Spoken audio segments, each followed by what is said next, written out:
Lorsque le personnel d'un aéroport a aperçu le capitaine de l'armée Tyler Parker assis dans le salon, il s'est approché pour l'informer que son vol était déjà arrivé. Ils l'ont vu fixer son téléphone en larmes, puis ont entendu quelqu'un crier « Ne le laissez pas monter dans l'avion ». La tension est montée, et ils ont immédiatement appelé la sécurité. Je suis désolé, capitaine, mais je ne pense pas pouvoir vous permettre de prendre congé au milieu d'un conflit grave, a dit le major Morrison au capitaine Tyler Parker. Vous êtes en charge de cette base, et nous ne pouvons pas trouver un remplaçant sitôt. Tyler pouvait voir que le major Morrison était sérieux. Mais il n'a cessé de le harceler pour qu'il lui accorde seulement 2 jours de congé pour rendre visite à sa femme enceinte, Brittany, dont l'accouchement était prévu cette semaine-là. Mais après avoir essuyé des refus constants, Tyler commençait à regretter d'avoir rejoint l'armée. Tyler a grandi avec une passion pour les forces armées. Lorsqu'il était petit garçon, il se déguisait souvent en militaire pour des concours de déguisement, imitant certaines des figures historiques honorifiques. Comme on pouvait s'y attendre, il avait dans le sang l'envie de rejoindre les rangs de l'armée, puisque son père, Jonathan Parker, était un militaire à la retraite. Il était évident que Tyler était impatient d'enfiler l'un de ses uniformes et de servir sa nation. Son rêve s'est réalisé lorsque son père l'a inscrit à l'académie militaire de Fort Union le jour de son 17e anniversaire. Tu sais, papa. Si est mon meilleur cadeau d'anniversaire, s'est exclamé Tyler pendant que Jonathan l'aidait à faire ses bagages.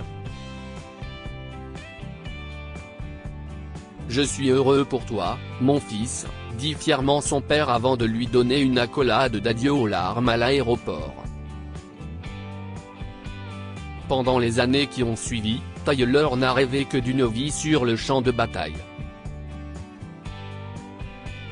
Après avoir obtenu son diplôme, il est entré en service et était au sommet de sa carrière lorsqu'il a rencontré Brittany. Tyler était parti avec ses copains en virée, où il a rencontré Brittany, qui servait dans un orphelinat. Il a été séduit par sa simplicité et sa capacité à s'occuper des personnes dans le besoin, et il a tout de suite su que c'était la bonne. Oh, si est incroyable. Moi aussi, j'aime regarder le coucher de soleil à la plage. Tu aimes observer les oiseaux ? A demandé Brittany à Tyler lors de leur premier rendez-vous dans un café. Bien qu'il ait commencé en tant qu'ami, il était visible pour tout le monde autour d'eux qu'il était profondément amoureux. Un jour, Tyler a décidé de faire sa demande. Il a rencontré Brittany pendant l'une de ses vacances et l'a emmenée dîner. Alors qu'elle prenait sa dernière gorgée de vin, elle a senti un objet bizarre s'entrechoquer dans le verre. Elle a rougi quand elle a vu que c'était une bague en diamant. « Veux-tu m'épouser ?» demanda Tyler à Brittany, qui répondit avec enthousiasme oui. Ils se sont mariés avec seulement des membres de la famille proche et des amis lors de la cérémonie. La vie était belle après cela, mais ils étaient au milieu de leur vie de rêve lorsque Tyler a reçu un appel pour retourner au service. Il avait été affecté à une zone de guerre dans un autre pays et avait dû partir. « Je dois y aller, chérie. Je sais que cela prendrait plus de temps, mais je promets de revenir dès que ce sera terminé », a dit Tyler en disant au revoir à sa femme. Je t'aime et tu vas me manquer plus que tout. Si est la dernière fois que Brittany a senti son souffle sur sa peau. Bien qu'il était prévu qu'il rentre chez lui dans un mois, il y avait des retards constants en raison des conflits en cours dans la zone de guerre qu'il avait commandée. Heureusement, son seul espoir était son téléphone portable qui leur permettait de rester en contact. Un jour, il a décroché son téléphone et a vu jusqu'à 30 appels manqués de Brittany. Il a commencé à paniquer et à espérer qu'elle allait bien. Mais au fond de lui, il était inquiet car Brittany ne l'avait jamais appelé autant de fois auparavant. Chérie, est-ce que tout va bien? J'étais sur le terrain. Le réseau ici est assez mauvais à cause de la tempête de poussière, expliqua Tyler. Chérie, qu'est ce qui ne va pas? Pourquoi tu ne dis rien? Après un bref silence, Brittany a révélé qu'elle était enceinte. J'ai fait le test et je l'ai confirmé à l'hôpital aujourd'hui. Tu vas être papa, chérie. Brittany a crié de joie. Tyler ne croyait pas ses oreilles. Il était submergé par des émotions contradictoires et voulait prendre immédiatement le vol de retour.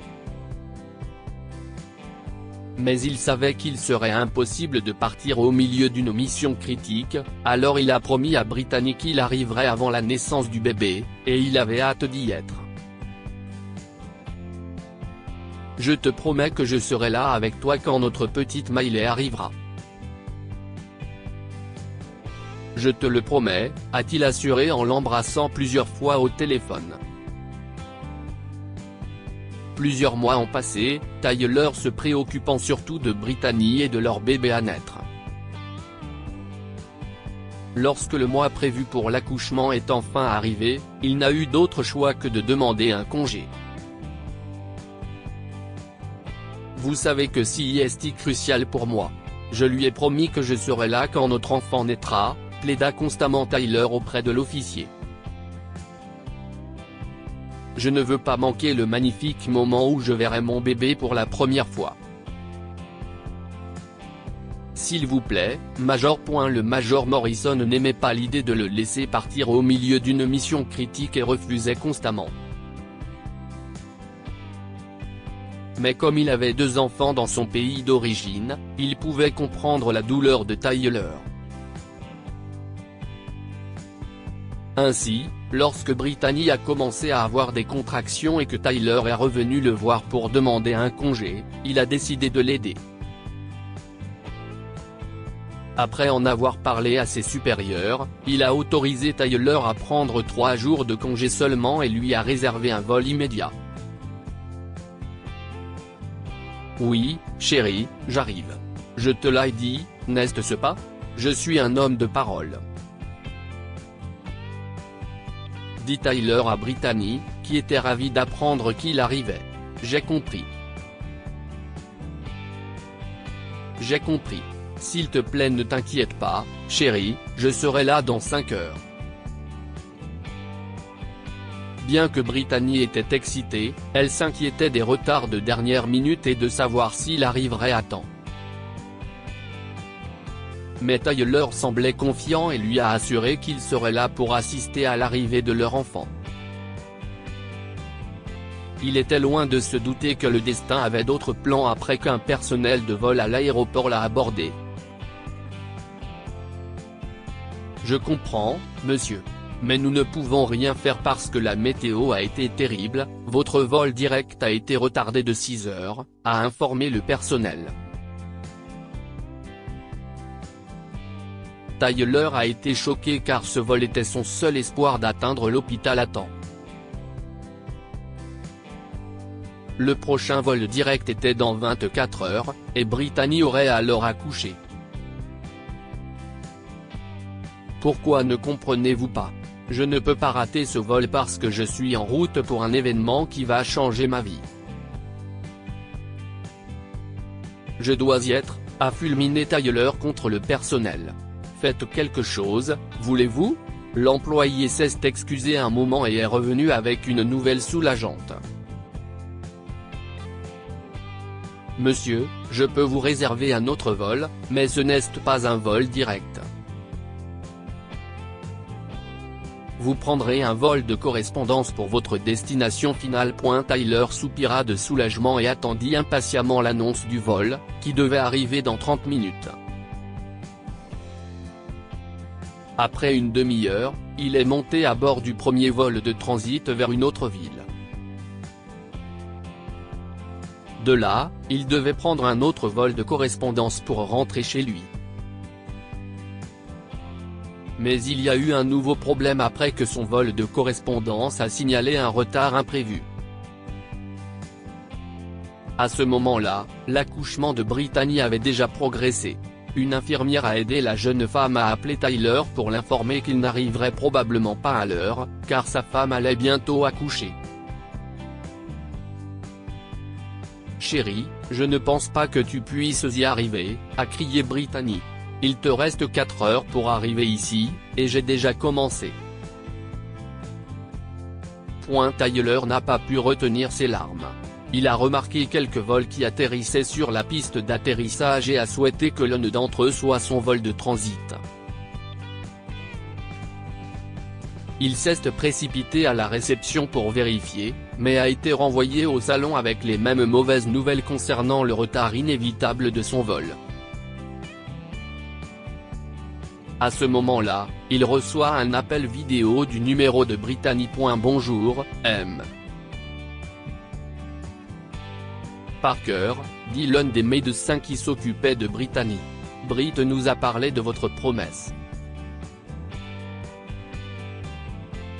Nous espérons que cela vous aidera, d'une certaine manière, à faire partie de ce moment important.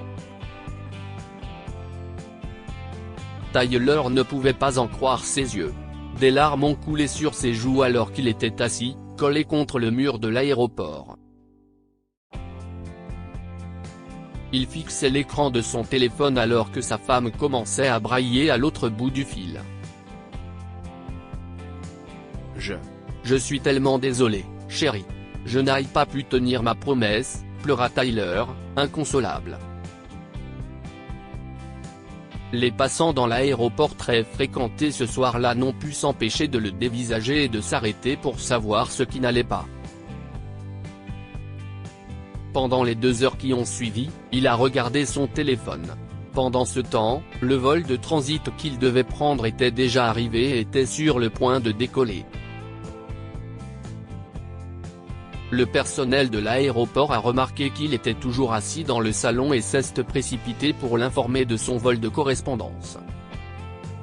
« Monsieur, vous allez manquer ce vol si vous ne l'embarquez pas dans 5 minutes. S'il vous plaît, dépêchez-vous par ici. » Puis ils ont entendu quelqu'un crier sur le téléphone de Tyler, « Non, ne le laissez pas monter dans l'avion. S'il vous plaît, arrêtez.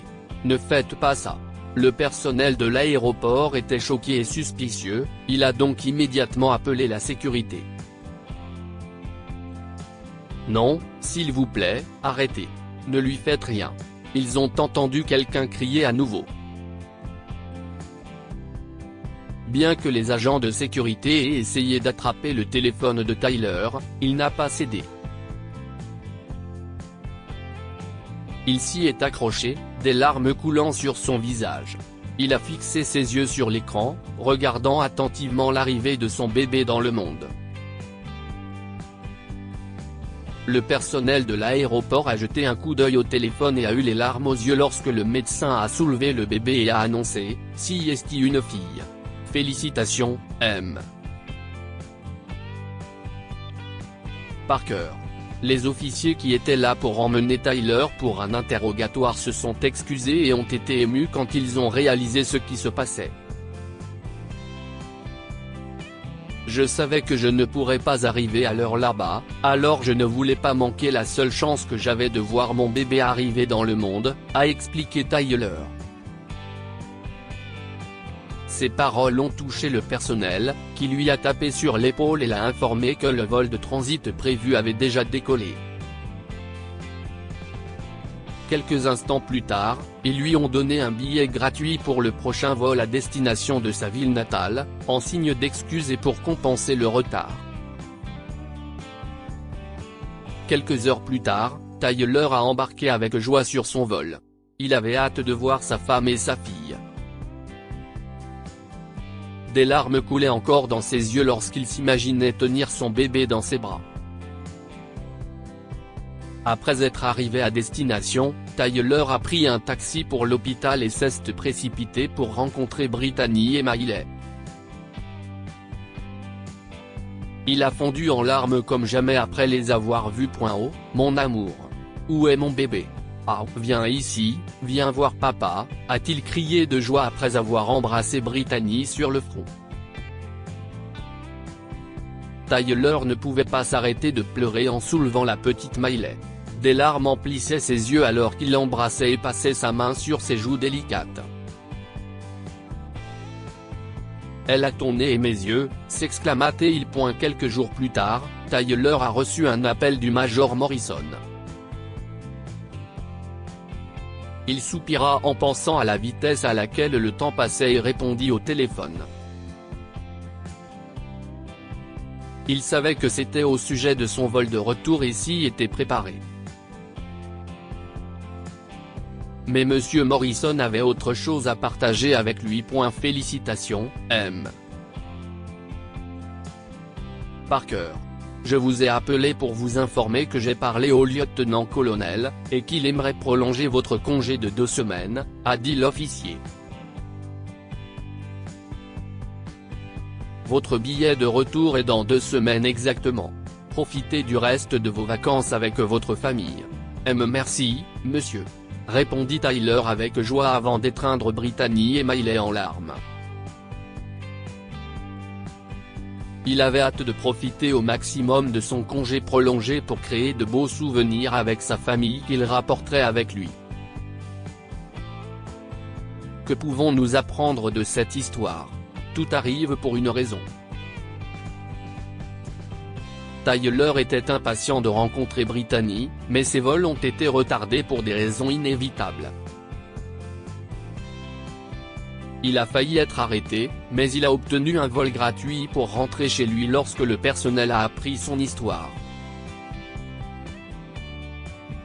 Au final, Tyler a pu assister à l'arrivée de son bébé, rentrer chez lui et obtenir un congé prolongé pour passer plus de temps avec sa famille. Parfois, les premières impressions peuvent être fausses. Lorsque le personnel de l'aéroport a entendu quelqu'un crier au téléphone de Tyler de ne pas le laisser monter à bord de l'avion, il a appelé la sécurité, le soupçonnant de méfaits. Cependant, il s'est avéré que les médecins ne voulaient pas qu'il rate le moment critique de la naissance de son bébé en montant dans l'avion. Même la plus petite aide peut signifier beaucoup pour une personne dans le besoin. Bien que Tyler soit lié à une mission importante dans sa base militaire, son commandant lui a accordé une pause pour être présent auprès de Brittany pendant l'accouchement. Si vous avez aimé lire cette histoire, en voici une autre sur un père célibataire qui trouve une épingle à nourrice dans le berceau de sa fille nouveau-née et qui se souvient ne pas l'avoir vue la nuit précédente. Abonnez-vous à Mon Mama sur Google News pour lire plus d'histoires.